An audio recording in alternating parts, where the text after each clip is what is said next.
ఇప్పుడు random blood sugar, semen analysis, diagnostic tests పై 50% discount, ఉచిత IUI మరియు IVF కన్సల్టేషన్, ఉచిత అల్ట్రాసౌండ్ స్కానింగ్ అందిస్తున్నారు. 49 అంటే సంతానం, 49 అంటే సంతోషం.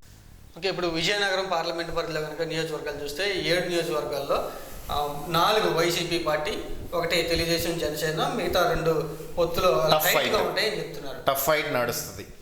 ఇక్కడ కూడా ఏమీ లేదంటారా? ఇది కూడా విజయనగరంలో ఈ ఉత్తరాంధ్ర సెంటిమెంట్. మీకు సింపుల్గా చెప్పాలంటే వైజాగ్ చూడండి,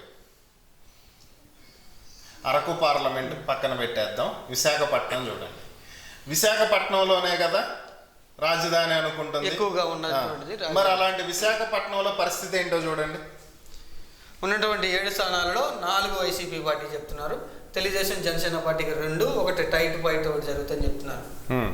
సో ఇక్కడే వైసీపీ పెద్దగా ప్రభావం చూపించట్లేదు అనేది అర్థమవుతుంది కదా. సో ఇదే అర్థమవుతున్నప్పుడు విశాఖపట్నంలోనే క్యాపిటల్, కానీ అక్కడే ప్రభావం చూపించినప్పుడు అక్కడి నుంచి దూరంగా ఉన్న విజయనగరంలో ఏం ప్రభావం చూపిస్తుంది? సో క్యాపిటల్ అనేదాన్ని ఎవరు ఎక్స్పెక్ట్ చేయట్లా. రియల్గా మాట్లాడితే క్యాపిటల్ మా దగ్గరకు వచ్చేస్తుంది, మాకేదో అవుతుంది, ఏదో జరుగుతుంది, మాకేదో లాభం పొందుతాం అనేది ఎవరు ఎక్స్పెక్ట్ చేయట్లా. సో కాబట్టి క్యాపిటల్ అనేటువంటి అంశం ఏమీ ఇక్కడ ప్రభావితం చెయ్యదు. కేవలం ఈ ఎన్నికలలో ప్రభావితం చూపేటువంటి అంశాలు ఏమన్నా ఉన్నాయి అంటే అది జగన్మోహన్ రెడ్డి గారు అందించినటువంటి సంక్షేమ పథకాలు కావచ్చు, లేదా ఈ ఏరియాలో గిరిజన యూనివర్సిటీకి ఇటీవల శంకుస్థాపన చేశారు. సో అక్కడ ఒక యూనివర్సిటీ వస్తుంది, అక్కడ ఉండేటువంటి పేద విద్యార్థులు చదువుకునేదానికి ఒక అవకాశం కలుగుతుంది. ఆ చుట్టుపక్కల ప్రాంతాలు కొంత డెవలప్ అవుతాయి. అక్కడ చదువుకునే దానికి వచ్చినటువంటి విద్యార్థులు ఉండేదానికి కానీ, వాళ్ళకి కావాల్సిన ఫెసిలిటీస్ కానీ, కొంత బిజినెస్లు డెవలప్ అయ్యే ఛాన్సెస్ ఉంది. దానివల్ల వాళ్ళ తలసరి ఆదాయాలు పెరిగే అవకాశాలు ఉన్నాయి.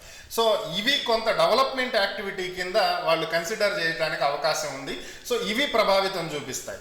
నెక్స్ట్ భోగాపురం ఎయిర్పోర్ట్, ఏదైతే భోగాపురం గ్రీన్ఫీల్డ్ ఎయిర్పోర్ట్ ఉందో, ప్రస్తుతం చాలామందికి తెలియనటువంటి అంశం ఏంటంటే వైజాగ్ ఎయిర్పోర్టు సివిలియన్ ఎయిర్పోర్ట్ కాదు, అది నేవీ ఎయిర్ ఫోర్స్ వాళ్ళ రక్షణ రంగానికి, డిఫెన్స్కి సంబంధించినటువంటి ఎయిర్పోర్ట్. అది వాళ్ళు ఎప్పటి నుంచో అడుగుతున్నారు, ఇది డిఫెన్స్ ఎయిర్పోర్టు, దీనివల్ల సెక్యూరిటీ ఇష్యూస్ ఉంటాయి, సివిలియన్స్ దీన్ని వాడకూడదు, మీరు సపరేట్ ఎయిర్పోర్ట్ పెట్టుకోండి అని ఎప్పటి నుంచో అడుగుతున్నారు.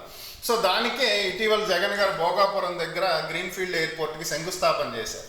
సో అది మొదలయ్యి దాని కార్యకలాపాలన్నీ పూర్తయిపోయి అది యూసేజ్లోకి వస్తే, సో వైజాగ్లో ఉన్నటువంటి సివిలియన్ ఎయిర్పోర్ట్ని భోగాపురం షిఫ్ట్ చేసేస్తారు. ప్రజెంట్ వైజాగ్లో ఉన్న ఎయిర్పోర్ట్ డిఫెన్స్ కిందకి కన్వర్ట్ అయిపోతుంది. సో ఆటోమేటిక్గా ఆ చుట్టుపక్కల ఉండే ఏరియాలు డెవలప్ అవుతాయి. ఎలాగైతే ఇప్పుడు బేగంపేట నుంచి శంషాబాద్ వెళ్తే శంషాబాద్ నుంచి రాజేంద్ర నగర్ వరకు ఈ చుట్టుపక్కల ఏరియాలన్నీ ఎలా డెవలప్ అయినాయో అదే విధంగా ఇక్కడ కూడా డెవలప్మెంట్ వస్తుంది.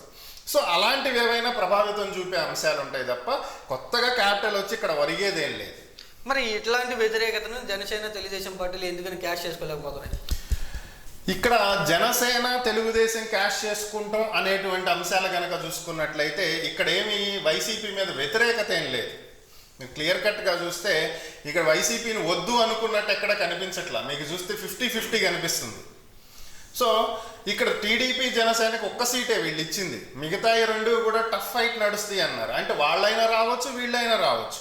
అందులోనూ వీళ్ళు క్యాష్ చేసుకోవటానికి కలిసిందే ఇప్పుడు వాళ్ళిద్దరికి సంబంధించిన కార్యకర్తలు, కింద స్థాయి నాయకులు, వాళ్ళు ఒక అండర్స్టాండింగ్కి రావడానికే ఇంకా టైం పట్టేలా ఉంది. ఇంక వీళ్ళు ఎప్పుడు పోరాటాలు చేయాలి. ఈ పార్టీకి ఎప్పుడో పొత్తు డిసైడ్ అయితే ఇప్పటికే వైఎస్ఆర్ కాంగ్రెస్ పార్టీకి వ్యతిరేకంగా వీళ్ళు ఒక బలంగా ఏదైనా సరే తయారు చేయడానికి అవకాశం ఉండేది క్యాడర్ని. ఇప్పుడు ఆ పరిస్థితి లేదు. ఇంకో 3 నెలల్లో ఎలక్షన్స్ రాబోతున్నాయి. కష్టం అది, టీడీపీ జనసేన పొత్తుకి కష్టం ఇది. ఓకే, పొత్తు పెట్టుకున్నా కూడా ఉమ్మడి కార్యాచరణ ఇప్పుడు చేయలేకపోవడం కొంచెం నష్టం అని చెప్తారు. ఖచ్చితంగా అది